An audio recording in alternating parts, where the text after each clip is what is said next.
કંઈક નવું કરી છૂટવાની નેમ સાથે ભાવનગરના પાલિતાણા તાલુકાના વીઝાના નીસ ગામના એક ખેડૂતે અનોખી કાર બનાવીને સૌ કોઈને ચોંકાવી દીધા છે।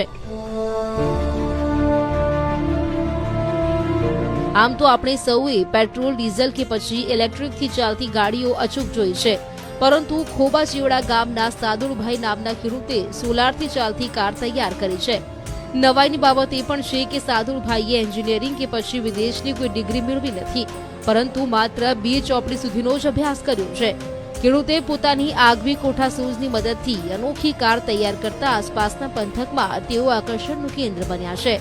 આ ગાડી લઈને તેઓ દરરોજ પોતાની વાડીએ પણ જાય છે અને રસ્તા પરથી પસાર થતા અન્ય રાહદારીઓ આ અનોખી કારને જોઈને અચંબિત પણ થતા જોવા મળે છે। BA ચોપડીનો અભ્યાસ કરેલો છે અને ખેતી હારે જોડાયેલો છે। વિચાર તો આવ્યો તો એક મારી પાસે મેં નવી કૂટી લીધી હતી અને એ જૂની થઈ ગયા પછી એક કબાડીમાંથી કૂટી ગોતી, 2 કૂટી ભેળી કરી અને મને પછી એવો વિચાર આવ્યો 4 વ્હીલની ગાડી બનાવું અને માથે સોલર રહે, સોલરથી ચાર્જિંગ થાય બેટરી અને ચાલે। પણ 4 વર્ષથી હું ચલાવું એ છું નકરા તડકાથી, ચાર્જિંગ કાંઈ લાઇટથી કરતો નથી।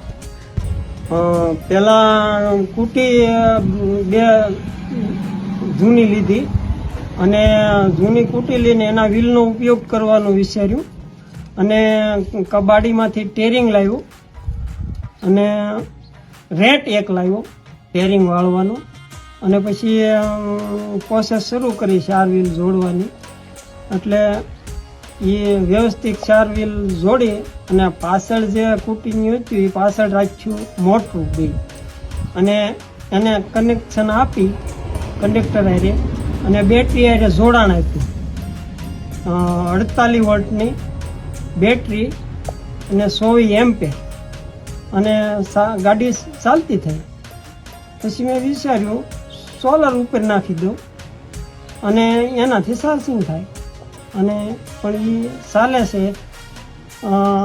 દિવસની હાલે છે 35-40 કિલોમીટર અને બેટરી ફૂલ થયેલી હોય તો રાત્રે 25-30 કિલોમીટર।